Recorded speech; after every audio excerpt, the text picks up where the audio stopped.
Halo, selamat pagi, selamat siang, selamat sore sahabat Sukma Jaya Elektronik sekalian.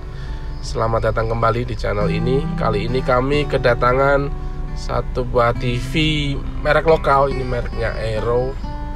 TV ini sebenarnya masih oke, cuma dia masih menggunakan sistem analog, masih menggunakan mainboard TV analog. Jadi customer ingin meminta kami merubahnya menjadi TV digital. Oke, jadi kita akan ganti mainboard TV analog yang dipakai di TV ini dengan menggunakan mainboard TV digital. Oke, ikuti saja video kali ini. Kita akan balik TV-nya dulu dan kita akan buka semua baut yang ada di casingnya. Membuka casing TV merek lokal atau merek Cina itu cukup mudah ya. Tidak seperti kalau kita membuka casing TV merek Samsung atau Sony atau yang lain, itu biasanya agak merepotkan dan perlu trik-trik khusus. Tapi kalau TV merek Cina seperti ini biasanya cukup obeng saja. Yang penting hati-hati, pada bagian layarnya diberikan pengaman, pelan-pelan dan tidak perlu terburu-buru ya. Setelah semua bautnya terbuka, simpan bautnya di tempat yang aman. Karena seringkali kita buka baut, nanti waktu kita perlu untuk nutup lagi, bautnya sudah berkurang jumlahnya, atau malah bautnya ada sisa yang tidak terpasang. Setelah selesai, kita balik dan hadapkan layarnya ke atas. Kita buka casing bagian depannya.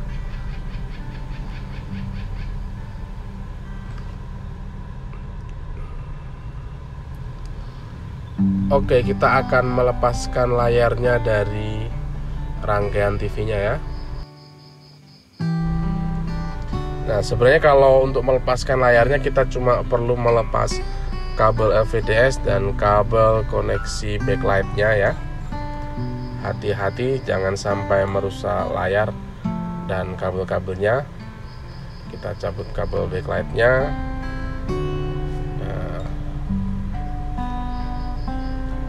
Kita lepas kabel LVDS-nya. Nah, kita bisa cek tipe layar melalui label yang tercantum di belakang layarnya. Jadi TV ini menggunakan layar LM220W01. Kita bisa cek datasheetnya nanti untuk menyesuaikan firmware yang digunakan atau setting-setting lainnya yang mungkin perlu kita kerjakan nanti. Oke, kita simpan layarnya dulu. Kita akan lepaskan mainboard TV dari casingnya. Kita tinggal lepaskan kabel-kabel yang terhubung ke mainboard dan kita akan buka skrupnya.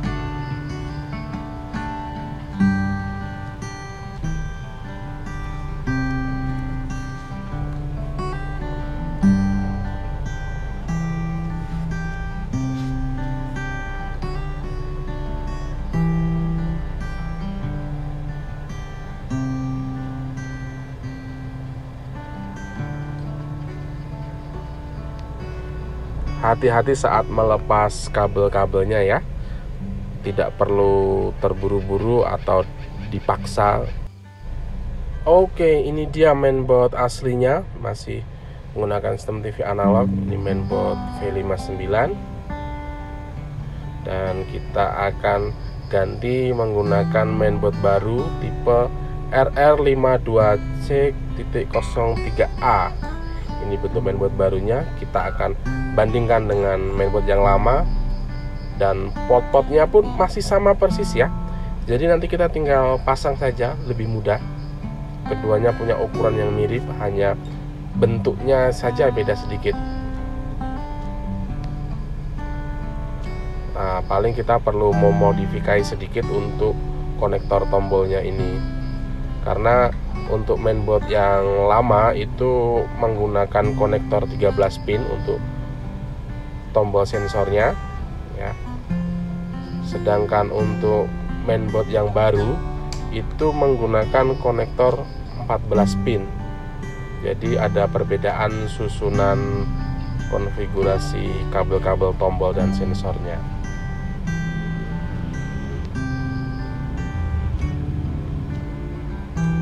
Nah, ini susunan kabelnya pun berbeda ya. Kalau yang di 13 pin itu sebenarnya di mainboardnya itu sudah 14 pin. Cuma pin ke-14 itu kosong kalau mainboard yang lama. Untuk mainboard V59, V29, V56 itu pin ke-14 itu kosong, tidak dipakai. Sedangkan kalau untuk mainboard yang baru, pin ke-14 itu dipakai sebagai ground. Jadi kalau pin ke-14 ini tidak terpasang, nanti tombolnya tidak berfungsi. Kita akan lepaskan dulu papan tombolnya dan sensornya.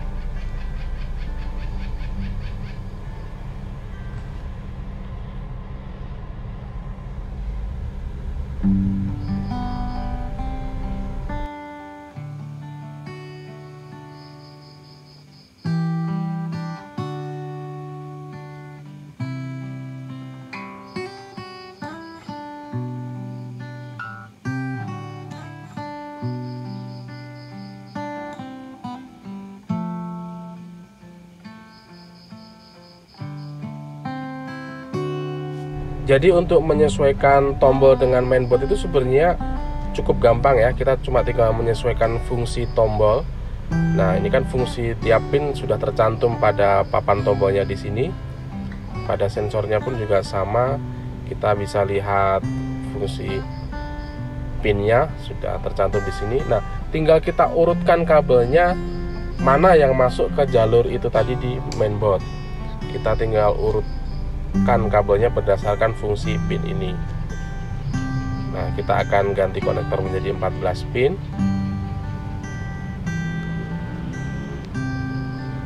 Nah, seperti yang tadi saya sampaikan, kenapa perlu diganti konektornya? Karena jumlah pin di soket mainboard itu kan 14 pin. Cuma di mainboard yang lama, pin ke-14 itu tidak terpakai. Nah, sedangkan di mainboard yang baru, pin ke-14 itu harus terhubung ke ground.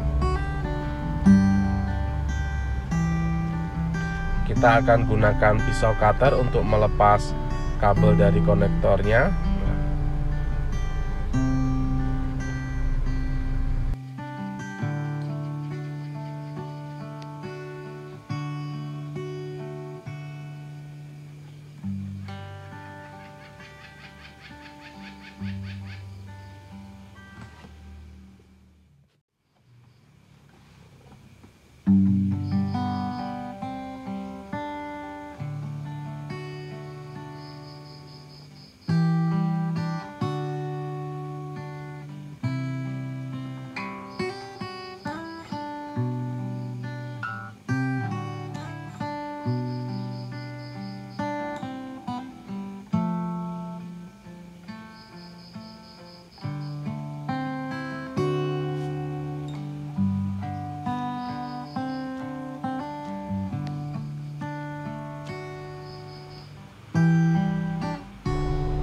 Kemudian kita cek fungsi pin dari papan sensor. Kita bisa lihat mana yang 5 volt, IR, ground, LED merah dan LED birunya. Nah, setelah itu kita sesuaikan dengan pin tersebut di mainboard. Pada mainboard di belakang soket 14 pin ini biasanya sudah dicantumkan fungsi dari masing-masing pin itu. Jadi pin pertama itu fungsinya untuk dikoneksikan sebagai catu 5 volt, pin kedua itu IR, pin ketiga ground dan seterusnya. Nah, kemudian kita tinggal masukkan kabel ini ke konektor 14 pin sesuai urutan yang tadi. Ini urutannya sudah saya cantumkan pada gambar di atas. Bisa digunakan sebagai panduan untuk mainboard ini ya. Tapi ini panduan pin ini bisa berbeda-beda untuk tiap mainboard ya. Karena sebenarnya di mainboard ini fungsi tiap pin itu cuma diberi penanda sebagai K0, K1, K2, K3 dan seterusnya. Sedangkan pada papan tombol ini dicantumkan mana volume, mana channel, mana menu, mana input. Nah, K0 dan seterusnya ini tadi pada mainboard fungsinya diatur oleh firmware. Jadi sebelum menghubungkan harus tahu dulu K0 ini fungsinya apa, K1 ini fungsinya apa, K2 ini fungsinya apa. Nah, setelah tahu fungsinya, kita tinggal menghubungkan. Nah, kita pasang kabelnya ke konektor 14 pinnya sesuai fungsi pin tadi.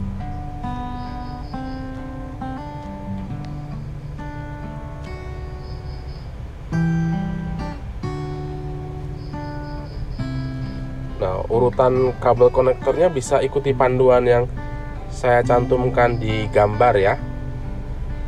Sekali lagi, ini bisa berbeda-beda untuk tipe mainboard yang lain. Jadi ini bukan patokan yang pasti, harus disesuaikan dengan mainboard dan firmware-nya.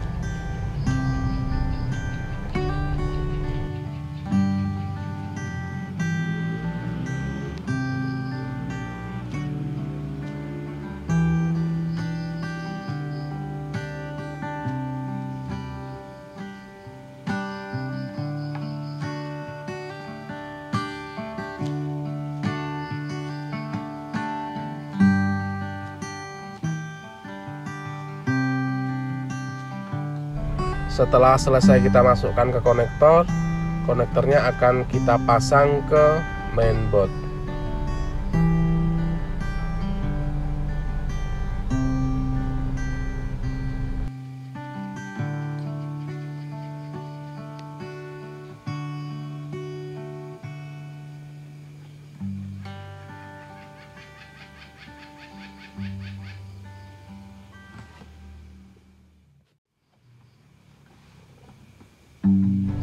Nah, selanjutnya saya ingin mengganti baut inverternya karena panel yang kita gunakan itu menggunakan backlight CCFL 4 lampu. Tetapi di TV aslinya, di TV yang tadi kita buka ini, inverternya yang terpasang cuma inverter untuk 2 lampu. Sebenarnya tetap bisa dipakai. Cuma saya pikir kalau kita ganti ke inverter 4 lampu sesuai dengan layarnya, tampilannya mungkin akan lebih terang, akan lebih bagus. Nah, ini dia inverter 4 lampu yang akan kita gunakan sebagai pengganti. Inverter ini punya soket input yang sama dengan inverter yang lama. Jadi plug and play aja, tinggal pasang konektor yang lama ke inverter yang baru.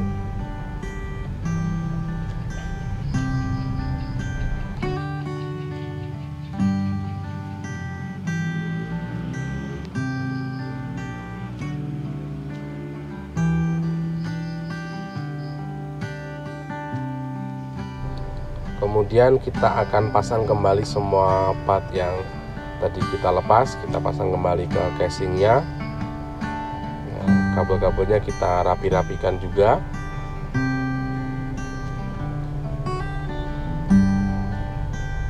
Pastikan nanti semua part terpasang dengan baik ya.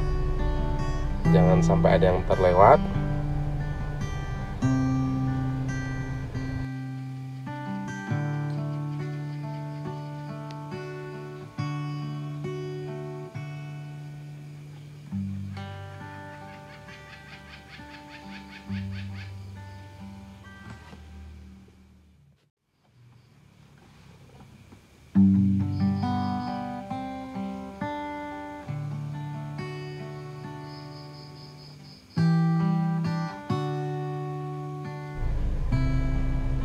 Oke, sekarang kita akan pasang kembali tombol menu ke casingnya. Kita baut dengan kencang. Nah, kita pasang konektor dari board power supply ke mainboard.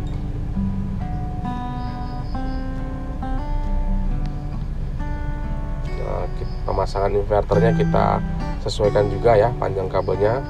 Inverter boardnya kita pasang ke casing.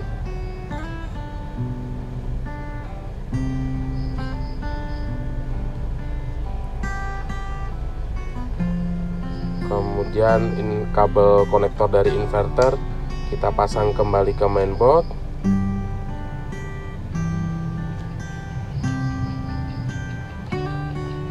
Nah, kemudian konektor dari speaker kita juga pasang ke mainboard.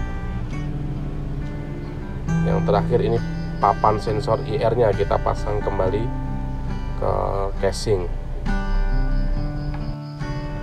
Nah, sekarang kita akan pasang kembali layarnya ke casing TV-nya.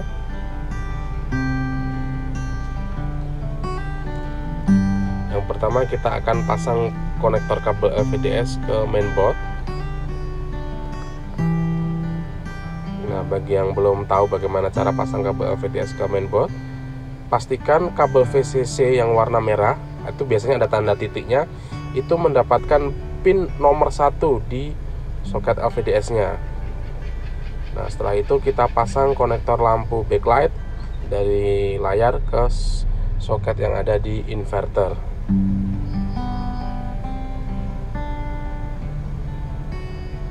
Nah, pastikan semua konektor lampu terpasang dengan baik dan kencang ya. Karena apabila ada konektor lampu yang longgar atau tidak terpasang, biasanya nanti inverter tidak akan mau bekerja. Jadi kalau ada lampu yang tidak terpasang atau tidak menyala, inverter akan masuk ke mode protect dan tidak akan bekerja.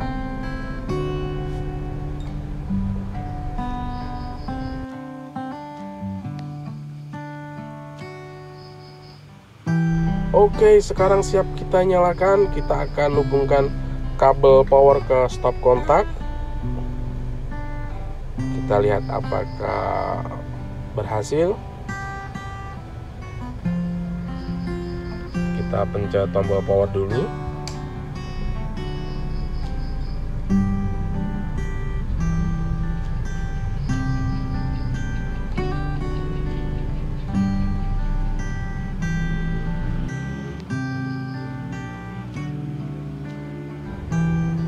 Nah, TV sudah menyala, tetapi tampilannya sepertinya masih kurang bagus ya, kurang sip.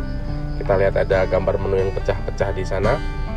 Kita perlu melakukan instalasi firmware. Kita akan install firmware yang sesuai dengan layarnya tadi. Nah, salin file firmware-nya ke flash disk. Kemudian kita akan pasang flash disk yang sudah berisi firmware ke port USB pada mainboard. Sebelumnya matikan dulu ya TV-nya. Matikan TV-nya, kemudian pasang flash disk ke port USB, dan kemudian baru kita pasang lagi kabel power ke stop kontak. Nah, ini lampu LED-nya berkedip yang menandakan instalasi firmware sudah berjalan. Setelah beberapa saat, kira-kira 30 detik lah, lampu LED akan berhenti berkedip. Ini menandakan instalasi firmware sudah selesai. Kita cabut kembali kabel powernya. Kemudian jangan lupa lepaskan flash disk. Setelah itu pasang lagi kabel powernya dan TV akan menyala kembali. Nah, tampilannya sekarang sudah bagus. Ini tampilan menu pertama, tampilan instalasi pertama dari mainboard RR52C.03A. Kita bisa pilih bahasa Inggris, karena untuk mainboard ini tidak ada pilihan bahasa Indonesia. Dan untuk negaranya kita bisa pakai pilihan negara Thailand atau Cina.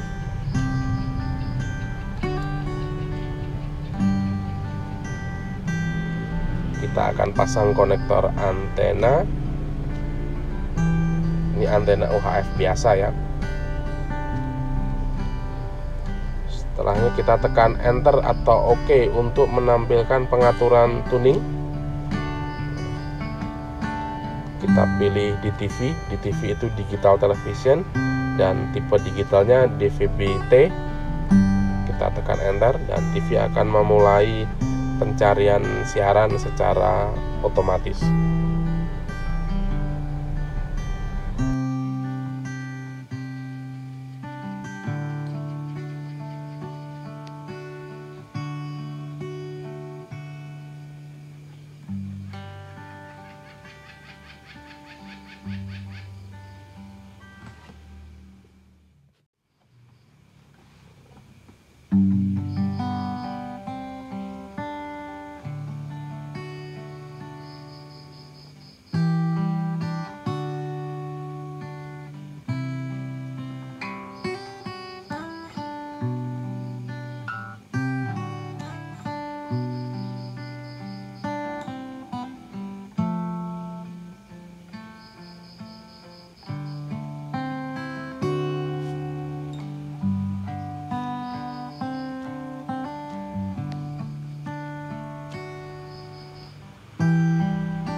Ya, pencarian siaran sudah selesai. Kalau di Semarang kita bisa mendapat sekitar 34 channel siaran. Nah, channel siaran ini sudah disimpan di TV. Ya, siarannya jelas dan cantik ya. Nah, kita periksa channel siarannya.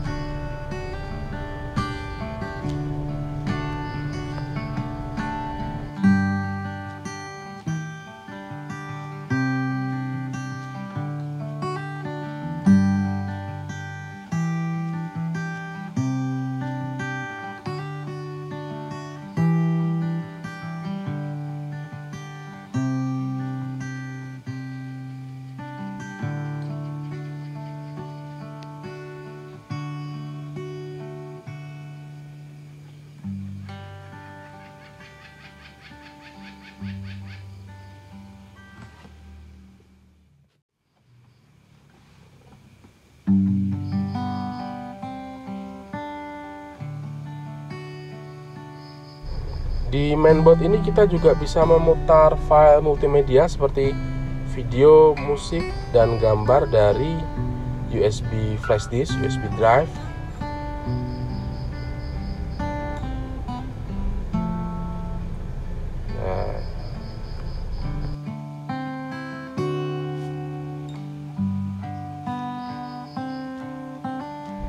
Nah, di mainboard RR52C03A ini juga dilengkapi dengan fitur permainan, fitur game.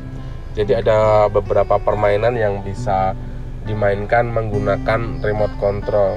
Ya, permainan sederhana lah, karena cuma memori sedikit, mau diisi yang berat juga nggak bisa kan. Jadi ini permainan bawaan seperti Tetris, box game, dan yang lain-lain.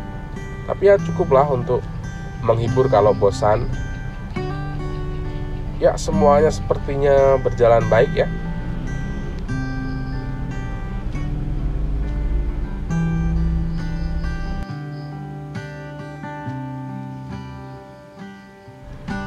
Kita akan sesuaikan dulu posisi layarnya.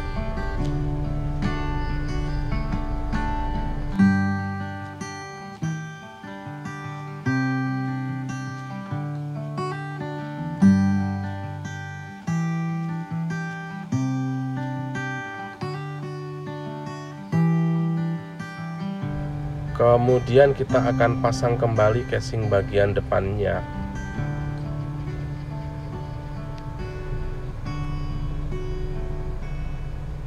Kita hadapkan TV-nya ke bawah dan kita akan skrup kembali casingnya.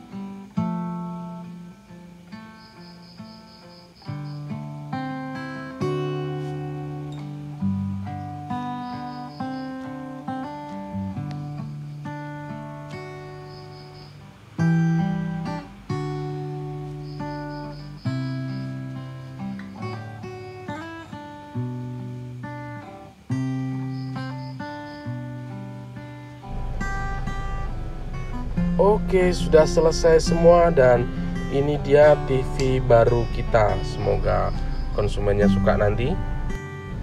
Terima kasih sudah menyaksikan video ini. Semoga video ini bermanfaat untuk kita semua. Semoga kita semua sehat-sehat selalu dan diberikan keberkahan dan kemudahan dalam hidup. Sampai bertemu di video selanjutnya.